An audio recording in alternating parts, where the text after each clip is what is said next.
Bismillahirrahmanirrahim. Assalamualaikum warahmatullahi wabarakatuh.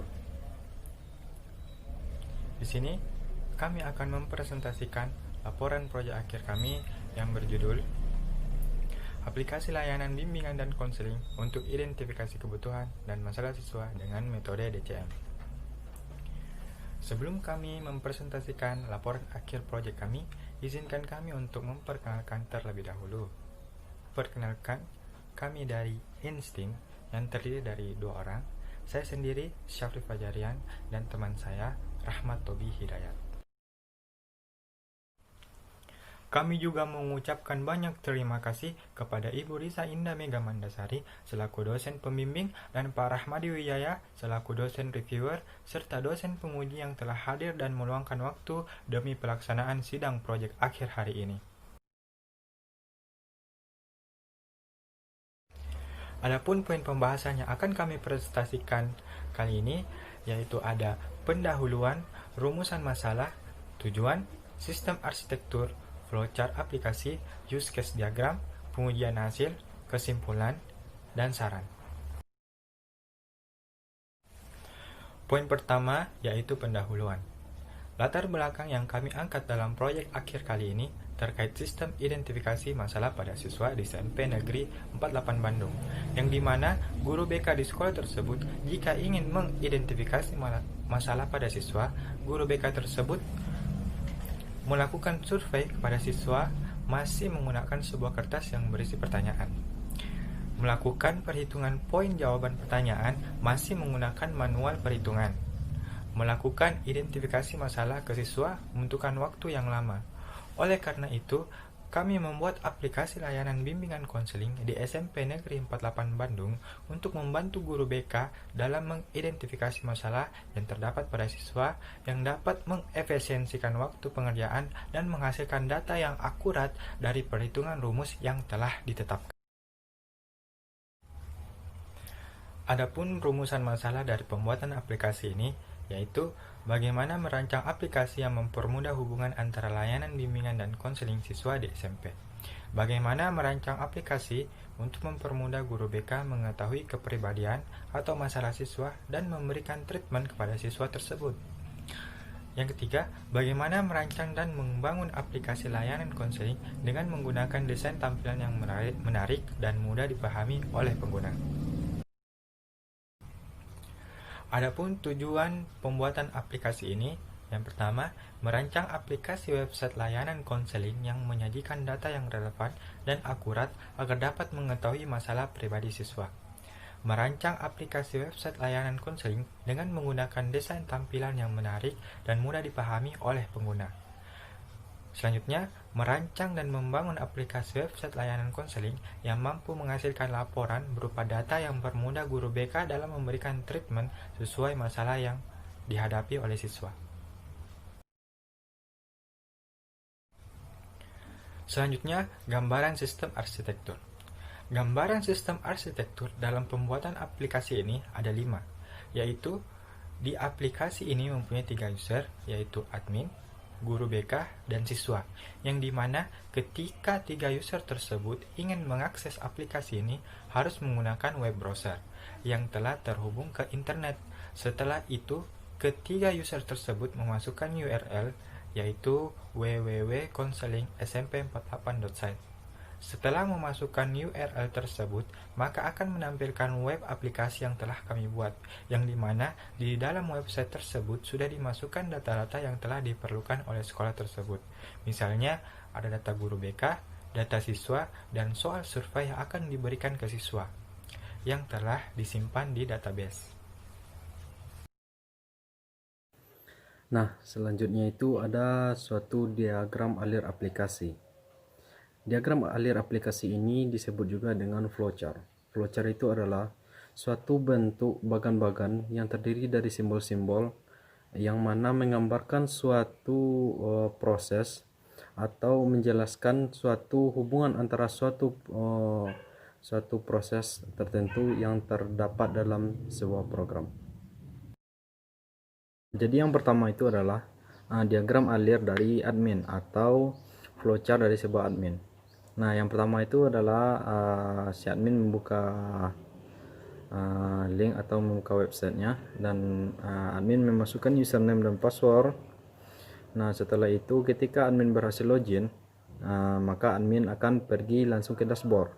Nah, apabila admin tidak bisa login, maka admin harus melakukan login ulang.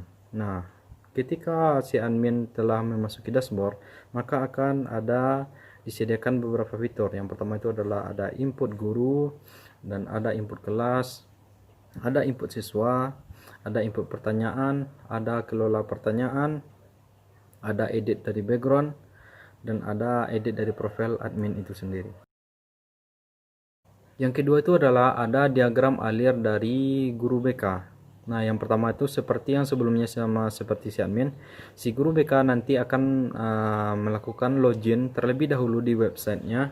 Nah, dan setelah itu ketika si guru BK gagal melaksanakan login, maka si guru BK harus melaksanakan login ulang.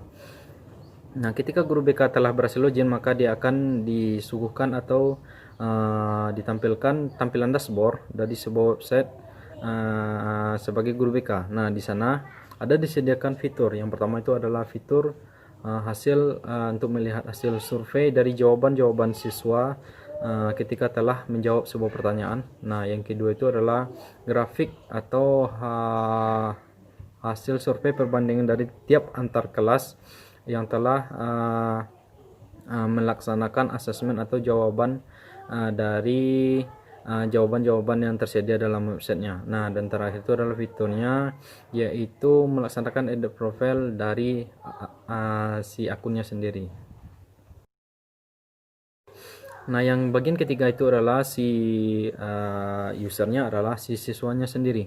Nah, si siswanya juga sama seperti flowchart dari yang si admin atau si guru BK sebelumnya, yaitu si siswanya juga melaksanakan login, dan kalau ketika tidak berhasil melaksanakan login harus melaksanakan loginnya kembali, dan selanjutnya akan disuguhkan menu dashboard apabila si siswa berhasil melaksanakan login. Nah, di sini fitur yang disediakan hanya cuma dua, yaitu si siswa cuman mengisi jawaban yang mengisi pertanyaan-pertanyaan sesuai dengan pribadi dari siswanya sendiri. Nah, dan selanjutnya itu adalah si siswa bisa mengedit dari profil akunnya sendiri. Selanjutnya itu ada use case diagram. Nah, use case diagram sendiri itu adalah suatu diagram UML yang menjelaskan requirement atau fungsionalitas dari suatu sistem yang akan dibangun. Nah, jadi di sini nanti akan menjelaskan tentang peranan dari aktor yang satu dengan aktor yang lain, dan bagaimana suatu sistem yang diharapkannya itu terbangun atau dapat berjalan semestinya. Nah, selanjutnya itu adalah implementasi antarmuka. Implementasi antarmuka itu adalah sebuah tampilan dari aplikasi yang telah kami bangun, atau berupa screenshot dari aplikasi yang telah kami bikin sebelumnya. Nah, di sini ada beberapa tampilan yang akan kami tampilkan.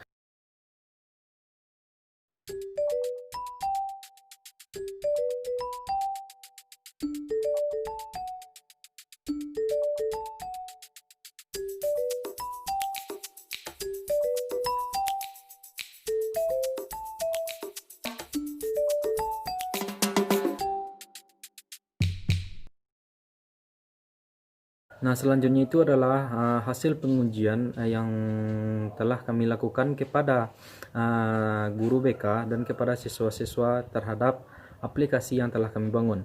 Nah, di sini ada beberapa pengujian. Contohnya itu adalah dari survei tentang kemudahan dalam penggunaan aplikasi. Nah, di sini bisa dilihat grafik-grafik yang tersedia.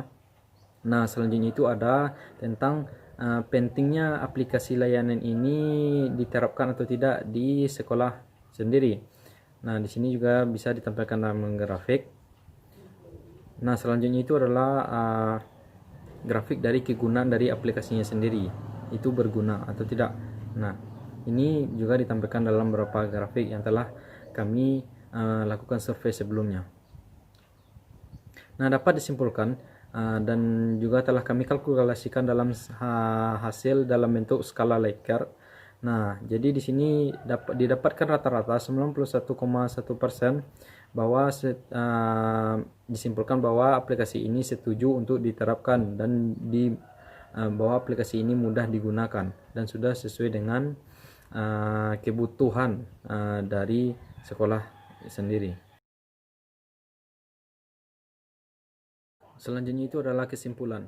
Nah, jadi kesimpulan ini, aplikasi ini berfungsi untuk membantu guru BK dalam melaksanakan asesmen kepada siswanya, yaitu dengan memberikan pertanyaan-pertanyaan dalam 4 bidang. Itu yang pertama ada bidang pribadi, yang kedua ada bidang sosial, yang ketiga adalah bidang belajar, dan terakhir adalah bidang karir.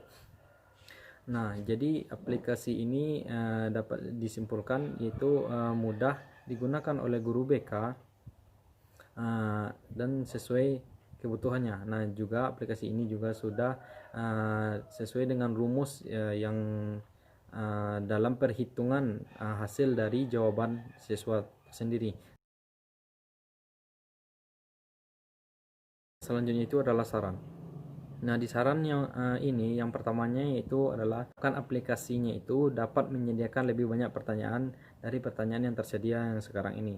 Yang kedua, saran itu agar bisa aplikasi ini digabungkan dengan website yang telah tersedia atau website dari sekolahnya yang telah tersedia sebelumnya.